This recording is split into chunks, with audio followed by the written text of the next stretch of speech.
बड़ों को नमस्कार, छोटों को प्यार, छोटी सी जिंदगी। आइए जुड़ी Bihari quest GS research centre के साथ। दोस्तों, आज का जो ये वीडियो है ये एमसीक्यू बेस्ड वीडियो है और इसमें हम हिमाचल प्रदेश का जो जीके सेक्शन है उसको एमसीक्यू के माध्यम से कर रहे हैं। इसके साथ ही अंत में आपको 3 या 4 क्वेश्चन लिखवाए जाते हैं। ये भी एमसीक्यू बेस्ड होते हैं जिसके आंसर आपको करने होते हैं और ये सभी सब्जेक्ट से लिए जाते हैं या प्रीवियस टाइम के जो पेपर है उससे ही उठाए जाते हैं। सबसे इंपॉर्टेंट चीज क्या है कि जो पिछला वीडियो था उसमें मैंने जो आपसे क्वेश्चन पूछे थे उसका मैं आंसर आज नहीं बताऊंगा। उसका आंसर मैं टेलीग्राम जो चैनल है Bihari quest GS research centre उस पर पिन कर दूंगा। आप वहां जाकर इन प्रश्नों के आंसर देख सकते हैं जो प्रीवियस टाइम के जो वीडियो में मैंने पूछे थे। उसका लिंक मैं डिस्क्रिप्शन में डाल दूंगा। और टाइम को वेस्ट ना करते हुए आगे बढ़ते हैं। आपको क्या करना है कि जो पेन और कॉपी है उसे हाथ में रखना है और वीडियो को टक लगाकर अंत तक देखना है। दूसरी बात, आपने इवैल्यूएशन जरूर करना है और जो भी स्कोर है उसको कमेंट सेक्शन में लिखना है। जो क्वेश्चन आता है उसको बिल्कुल ध्यान से करना है और जो नहीं आता है उसको सीखने की ललक अब आप में होनी चाहिए। तो आइए चलते हैं आज का जो क्वेश्चन है उसकी तरफ। पहला क्वेश्चन है, बड़ा शिवरी ग्लेशियर किस नदी को पानी देता है? इसका सही आंसर जो है चंद्रा नदी है। और याद रखना, चंद्रा नदी जो है ये वरलाचा दर्रे में पड़ती है और वरलाचा दर्रा जो है हिमाद्री, ग्रेट हिमालय या इसी को बृहद हिमालय कहते हैं, उसमें देखने को मिलता है। ये वरलाचा दर्रा जो है लाहौल और साथ में आपका जो लद्दाख है उसको जोड़ने का भी काम करता है। याद रखिएगा, वरलाचा दर्रा लाहौल और जो लद्दाख वाला रीजन है उसको जोड़ने का काम करता है। इसे 4 चौराहों वाला दर्रा या चौराहों वाला दर्रा कहते हैं। मृतकों का टीले वाला दर्रा इसको कहते हैं। सबसे इंपॉर्टेंट चीज क्या है कि जो ये चंद्रा नदी है इसको बड़ा शिवरी पानी देता है और ये बड़ा शिवरी जो है हिमाचल प्रदेश का सबसे बड़ा और साथ में लंबाई के हिसाब से ये सबसे बड़ा ग्लेशियर देखने को मिलता है। इसकी जो लंबाई है वो 25 किलोमीटर तक देखने को मिलती है। तो ये आपको यहां से क्या करना है, अच्छे से याद रखना है। आगे चलते हैं, यहां से और क्या क्या चीजें हमें देखनी है जो हमारे पेपर के लिए इंपॉर्टेंट है। तो ये जो फैक्ट बताए ये सारे के सारे इंपॉर्टेंट है, पर इसके अलावा और क्या क्या चीजें आपको देखनी है यहां से जो हमारे लिए इंपॉर्टेंट है। तो ये जो चंद्रा है और जो भागा है, जो चंद्रा आपकी नदी है और साथ में जो भागा नदी है, उस दोनों नदियां जो वरलाचा दर्रा है वहां से निकलती है। चंद्रा नदी जो निकलती है, अगर आपने वरलाचा दर्रा को देखा हुआ है तो उसका जो टॉप वाला पोर्शन है और जो चंद्रा नदी निकलती है जो उसका फुट हिल है वहां से ये निकलती है और साथ में ये जो लाहौल स्पीति वाला रीजन है वहां पर बहती है और इसको सींचती है। दोनों नदियां वरलाचा से निकलती है। एक बात आपको अच्छे से याद रखनी है, जो ये चंद्रा नदी है ये चंद्रताल जो झील है, चंद्रताल जो झील है उसको पानी देती है और जो भागा है ये सूर्यताल को पानी देती है। ये चंद्रा और जो भागा नदी है ये मान्यता है कि जो भागा नदी है ये इसका संबंध सूर्य से जोड़ा जाता है और जो चंद्रा है इसका संबंध चांद से जोड़ा जाता है। चंद्रा को चांद की पुत्री और भागा को सूर्य का पुत्र माना जाता है। आपस में प्रेम करते हैं और सामाजिक जो कुछ एक परंपराएं हैं उनकी वजह से आपस में मिल नहीं पाते हैं और ये भागते हैं वरलाचा से और कहां पर पहुंच जाते हैं, तांडी। और तांडी में इनका आपस में क्या होता है, मिलन होता है। इसलिए चंद्रा और भागा जब तांडी में मिलते हैं तो ये लाहौल में पड़ने वाला एक रीजन है तांडी, तो इसके बाद ये चिनाब कहलाती है। और ये जो चंद्रा और भागा है इसका संबंध तांडी से जोड़ा जाता है। दूसरी बात क्या है, जो चंद्रा और भागा है इसे आशिका का दरिया भी कहा जाता है और ऐसा माना जाता है कि इस नदी के आस पड़ोस में ही रांझा लैला मजनू आकर बैठा करते थे। तो ये आपको क्या करना है, इसके बारे में अच्छे से जानना है। दूसरी बात, जो सूरजताल झील है इसे हिमाचल प्रदेश की लगभग सबसे ऊंची झील माना जाता है। 4800 मीटर इसकी हाइट मानी जाती है। ये आपको लगभग की बात कर रहा हूं मैं, ये आपको अच्छे से याद रखना है। दूसरी बात, स्पीति एक नदी है। स्पीति आपको अच्छे से याद रखना है कि जो स्पीति है कुंजम दर्रे से निकलती है, कुंजम दर्रे से निकलती है और स्पीति रीजन को सींचती हुई आगे बढ़ती है और सतलुज में खाब के आस पड़ोस में किन्नौर में मिल जाती है। एक बात। दूसरी बात, जो स्पीति एक गांव है उस गांव के आस पड़ोस में ये जो स्पीति नदी बहती हुई जाती है और एक जगह है, जंगल गांव ही है ये, और चिचिम गांव में क्या हुआ है, विश्व का सबसे ऊंचा पुल इस जो स्पीति नदी है उसके ऊपर बना हुआ है। ये भी आपको अच्छे से याद रखना है। तो आई होप आपको ये क्वेश्चन अच्छे से समझ आ गया होगा। अगर ये क्वेश्चन अच्छे से समझ आ गया है तो एक लाइक कमेंट सेक्शन में आप कमेंट भी कर सकते हैं और लाइक भी कर सकते हैं। तो इससे क्या होगा कि मैं ज्यादा से ज्यादा आपके लिए अच्छे से अच्छे एमसीक्यू बनाकर लाता रहूंगा। तो आगे चलते हैं, नेक्स्ट जो क्वेश्चन है वो भी इंपॉर्टेंट है, और इंपॉर्टेंट किस तरह है ध्यान से देखना।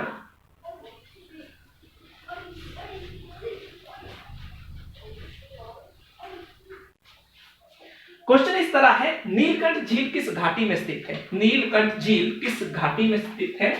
नीलकंठ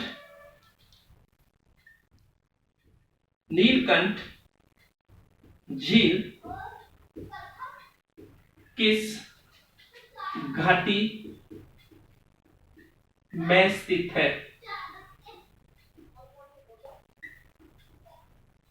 ऑप्शन ए में है, ध्यान से देखना, ऑप्शन इंपॉर्टेंट है, नैनगाहर।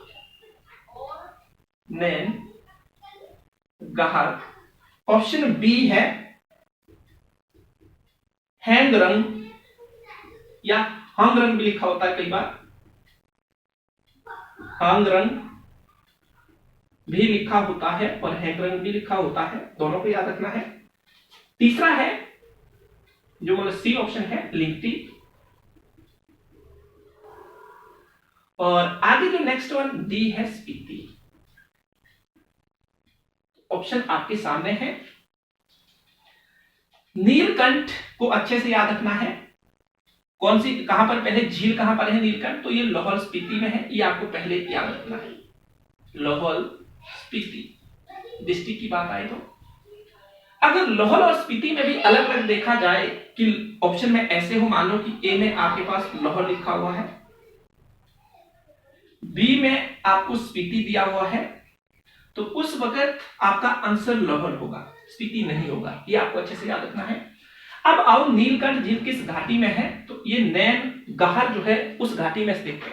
नैनगाहर जो है उस घाटी में आपको जो नीलकंठ झील है वो देखने को मिलती है। और ये जो नैनगाहर है ये लाहौल वाले रीजन में देखने को मिलेगा।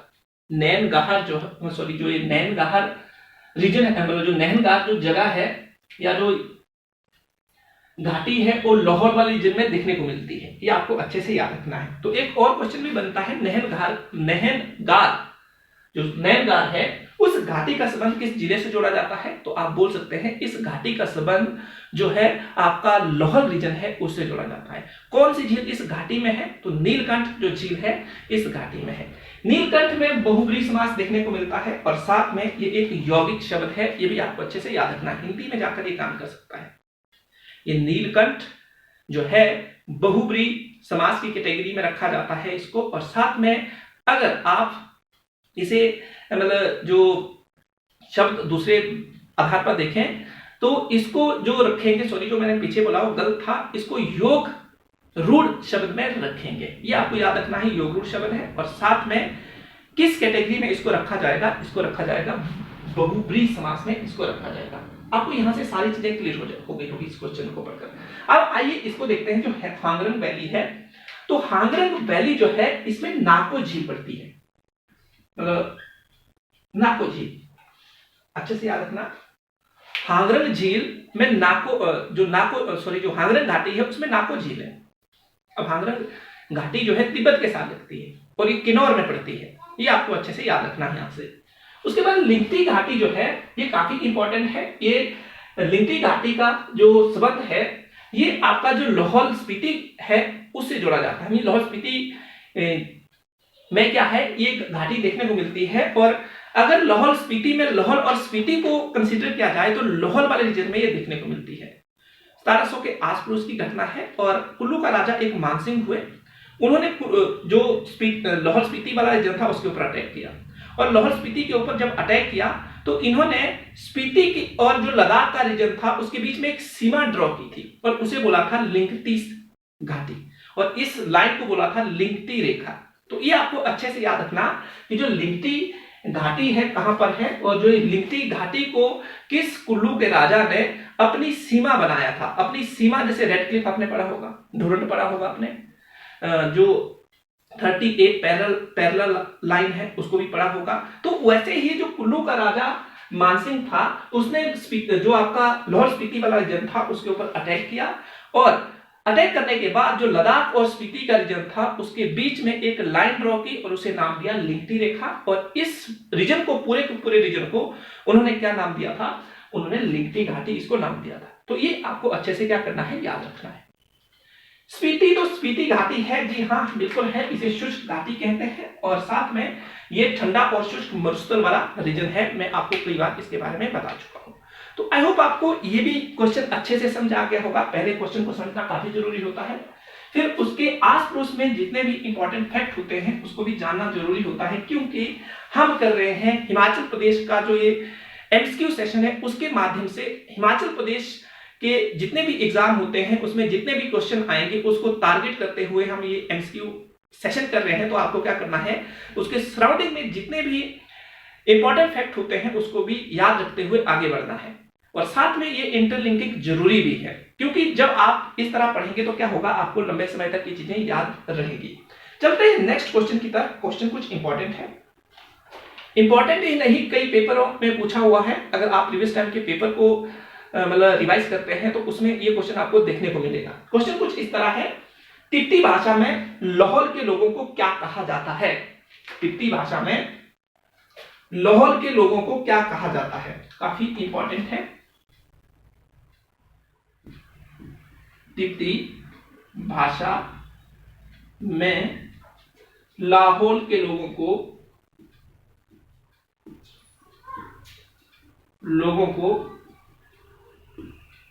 क्या कहा जाता है।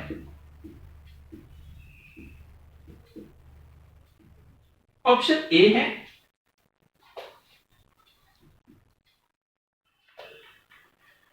राणा, बी है ठाकुर, सी है जोमो, और डी है मौन। और साथ में मौन ऐसे भी लिखा हुआ है। क्वेश्चन आपके सामने है, फिर मैं आपको दोबारा से एक बार जरूर बोलना चाहूंगा कि क्वेश्चन को ध्यान से पढ़िए, पेन कॉपी हाथ में रखिए, पहले आंसर कीजिए, फिर उसके बाद आंसर का क्या कीजिए, वेरिफिकेशन कीजिए। इससे क्या होगा कि आप अपना इवैल्यूएशन कर सकते हैं। जब तक इवैल्यूएशन नहीं करेंगे आप में इंप्रूवमेंट नहीं आएगी। तो आपको क्या करना है, इवैल्यूएट जरूर करना अपने आप को कि कहां कमी है। अगर मैंने पढ़ा हुआ है तो किस एंगल से पढ़ा हुआ है। अगर क्वेश्चन आप सॉल्व कर पा रहे हैं तो आपकी तैयारी पीक पर है। तब आने वाले टाइम में जो भी पेपर होगा उसमें आप अच्छा स्कोर कर पाएंगे और मेरिट अच्छी कर पाएंगे और आपकी सिलेक्शन हो जाएगी। पर अगर नहीं कर पा रहे हैं तो आपको जरूरत है थोड़ा सा अपने बारे में सोचने की कि आप किस एंगल से पढ़ रहे हैं। तिब्बती भाषा में लाहौल के लोगों को क्या कहा जाता है, तो ये जो क्वेश्चन है इंपॉर्टेंट है। इसका सही आंसर जो होगा मौन, काफी इंपॉर्टेंट है मौन। अब आपके लिए एक क्वेश्चन है, फिर ध्यान से देखिएगा। ये जो जोमो है, तिब्बती और किन्नौर की जो क्या बोलते हैं, तिब्बती में जोमो किसको कहा जाता है या बौद्ध धर्म में जोमो किसे कहा जाता है, ये आप फाइंड आउट करके अगर आपको पता है तो अच्छी बात है, और कमेंट सेक्शन में लिखेंगे कि ये तिब्बती भाषा में जोमो किसको कहा जाता है। आई होप आपको ये भी क्वेश्चन अच्छे से पता चला होगा कि आपको क्या आंसर करना है। दूसरी बात, जो तिब्बती भाषा में लाहौल है उसको गारजा कहा गया है। लाहौल को गारजा बोलने का मतलब है कि जो लाहौल को तिब्बती भाषा में गारजा कहा गया हुआ है, और गारजा का तिब्बती में मतलब होता है अज्ञात देश। अज्ञात देश अच्छे से याद रखना है, अज्ञात देश जिसके बारे में किसी को पता ना हो उसे अज्ञात देश कहा जाता है। दूसरी बात, अज्ञात देश के साथ साथ ही ये जो गारजा है तिब्बती भाषा में, इसका एक अन्य मीनिंग भी होता है। इसका अन्य मीनिंग होता है दक्षिण देश। तो जो तिब्बत के दक्षिण में स्थित था उसको गारजा कहते थे तिब्बती भाषा में। तो ऐसा माना जाता है कि जो हमारा तिब्बत वाला रीजन है, जो हमारा तिब्बत है, सॉरी हमारा नहीं, क्या बोलते हैं, जो चाइना की सब टेरिटरी जो तिब्बत है उसके दक्षिण में जो स्थित है वो कौन सा मतलब उस वक्त देश या प्रदेश माना जाता था, तो लाहौर को उसको उसके दक्षिण में माना जाता था, इसी कारण उसे गारजा कहा। और गारजा के दो मीनिंग निकल रहे हैं, एक दक्षिण देश, दूसरा अज्ञात देश। दक्षिण देश और दूसरा अज्ञात देश। तो ये आपको अच्छे से पता चल गया। अगर पता चल गया तो फिर मैं दोबारा से कहना चाहूंगा कि इस वीडियो को देखने से अगर इतना सा भी फायदा हुआ, इतना सा भी फायदा हुआ तो एक लाइक बनता है। दूसरी बात क्या है कि अगर आप इन क्वेश्चनों को पढ़कर किसी को बता सकते हैं तो काफी आपकी मेहरबानी होगी। पर अगर आप बता नहीं सकते हैं तो वीडियो को शेयर जरूर कीजिएगा, ताकि जो अन्य आपके भाई बंधु तैयारी में जुटे हैं उनको भी इसका फायदा हो। तो चलते हैं नेक्स्ट का वाला जो क्वेश्चन है उसकी तरफ। क्वेश्चन फिर इंपॉर्टेंट है, मैं दोबारा से रिपीट करना चाहूंगा। क्वेश्चन इस तरह है, ध्यान से देखना।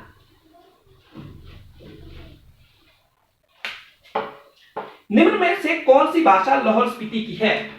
निम्न में से कौन सी भाषा लाहौल स्पीति की है? लाहौल स्पीति की है। ए में है तिनन, बी में है बुनान, सी में है मनचत, डी में है उपरोक्त सभी। उपरोक्त सभी, इसका सही आंसर जो है उपरोक्त सभी है। क्या है इसका सही आंसर? उपरोक्त सभी है। ये जितनी भी यहां पर भाषाएं लिखी हुई है, जैसे कि मैं दोबारा से रिपीट करता हूं, तिनन, बुनान, मनचत, ये सारी की सारी जितनी भी लैंग्वेज है वो आपको किसमें देखने को मिलती है? ये लाहौर वाला जो रीजन है, लाहौल स्पीति वाला रीजन है, उसमें ये देखने को मिलती है। तो आई होप आपको ये जो सारे के सारे हमने जितने भी क्वेश्चन थे उसकी डिस्कशन की अच्छे से पता चल गया होगा। दूसरी बात कि अगर आपको पता चल गया तो आप क्या कर सकते हैं, कमेंट सेक्शन में यस कर सकते हैं। अगर नहीं पता चला तो आप नो कर सकते हैं। दूसरी बात, इससे अगर आपका थोड़ा सा भी भला हुआ तो आप दूसरों का भला कर सकते हैं, या उनको पढ़ा दीजिए या इस वीडियो को शेयर कीजिए। तीसरी बात क्या है कि जो भी क्वेश्चन आपसे पूछे हुए हैं उसको फाइंड आउट जरूर कीजिएगा, क्योंकि वो सारे के सारे क्वेश्चन जो है इंपॉर्टेंट है, और उसका आंसर कमेंट सेक्शन में कीजिएगा। और जो अभी मैं क्वेश्चन लिख रहा हूं या आपको जो दूंगा उसके आंसर आपको कल टेलीग्राम जो चैनल है Bihari quest GS research centre, उसमें उसके आंसर मिलेंगे। तो आप क्या कर सकते हैं कि टेलीग्राम चैनल का लिंक में कमेंट सेक्शन जो आपकी डिस्क्रिप्शन, हमारा जो डिस्क्रिप्शन है यूट्यूब का, उसमें मैं लिंक कर दूंगा, और वहां से आप क्या कर सकते हैं, टेलीग्राम को ज्वाइन कर सकते हैं और जो भी क्वेश्चन थे उसके आंसर देख सकते हैं। तो क्वेश्चन है आज के इस तरह कि क्वेश्चन इंपॉर्टेंट है, ये 3 या 4 क्वेश्चन रहेंगे और साइंस सेक्शन से ये क्वेश्चन। पहला क्वेश्चन है, तारे कैसे टिमटिमाते हैं? अगर आपको पता है तो काफी अच्छी बात है। बोलने का मतलब है आप बुद्धिमान हैं, महान है, विद्वान है, और नहीं पता है तो आपको जानना है और कमेंट सेक्शन में आंसर करना है। अगर पता है तब भी और नहीं पता है तो फाइंड आउट करना, और उसके बाद क्या करना है, कमेंट सेक्शन में आंसर करना है। तो क्वेश्चन है, तारे किसके कारण टिमटिमाते हैं? तारे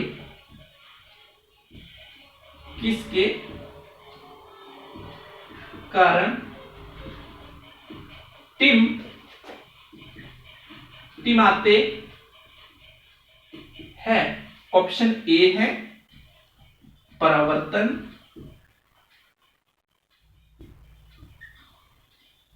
बी है अपवर्तन, सी है ए और बी, डी है इनमें से कोई नहीं।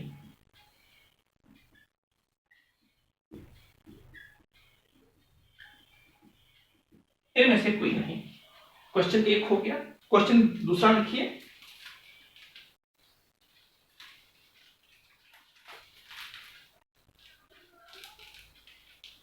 सड़क की बत्तियों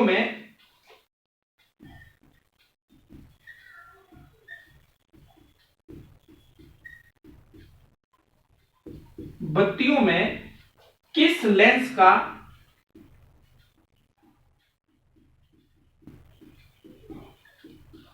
प्रयोग होता है?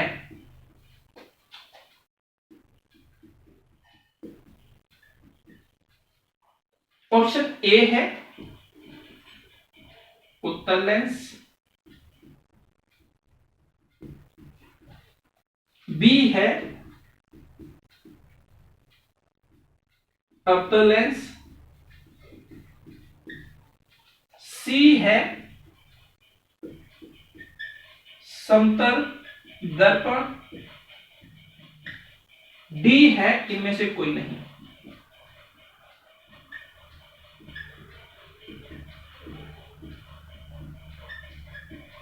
इनमें से कोई नहीं। नेक्स्ट क्वेश्चन है, दूरदर्शी में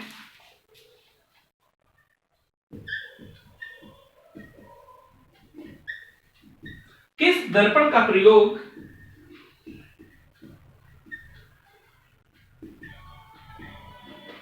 होता है?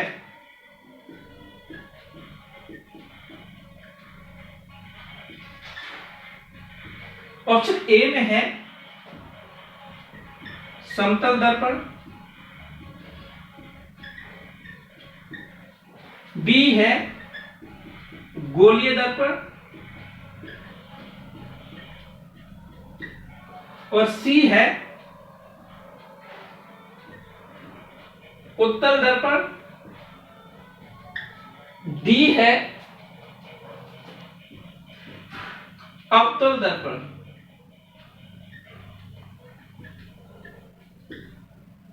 ये क्वेश्चन आपके सामने है, आप इनके आंसर कर सकते हैं।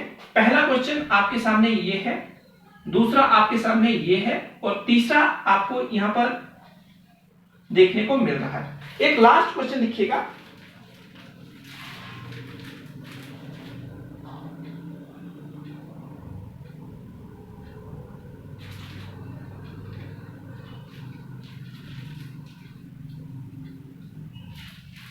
क्वेश्चन कुछ इस तरह है, फिर मैं आपको ये बोलना चाहूंगा कि आपको क्या करना है, इन सारे के सारे क्वेश्चनों के आंसर करने हैं और उसके बाद चेक करने के लिए आपको टेलीग्राम चैनल पर जाना है, Bihari quiz GS research centre. Description में लिंक कर दूंगा।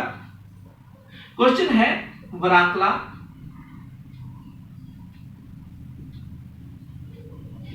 का संबंध, एक मिनट मुझे मिटाने दीजिएगा।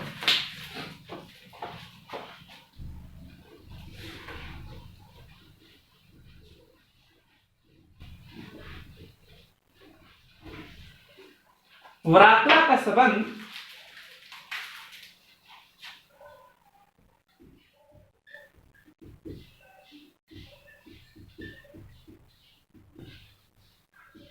किस राज्य से है?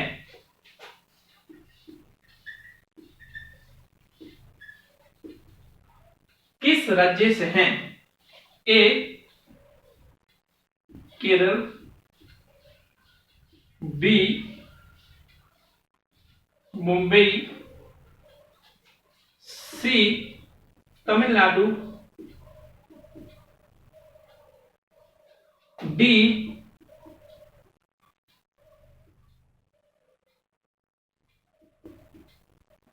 बंगलुरु। लास्ट क्वेश्चन है,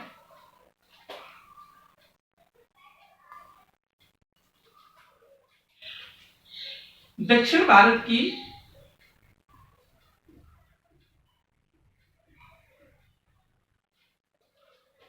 सबसे लंबी नदी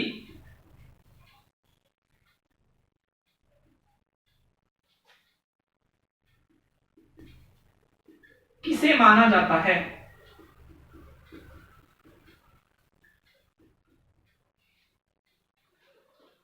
ऑप्शन ए है कृष्णा, बी है हुगली, सी है गोदावरी,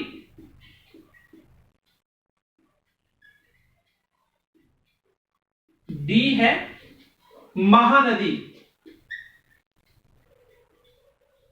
ये 5 क्वेश्चन है, आप इसको ध्यान से कीजिएगा क्योंकि इंपॉर्टेंट क्वेश्चन है ये। साथ में आपको क्या करना है, बड़ों का रखना है ध्यान, उनका करना है सम्मान, परिवार और सेहत का रखना है ध्यान। ये होना चाहिए हमारी जिंदगी का परम काम। धन्यवाद। जय हिंद।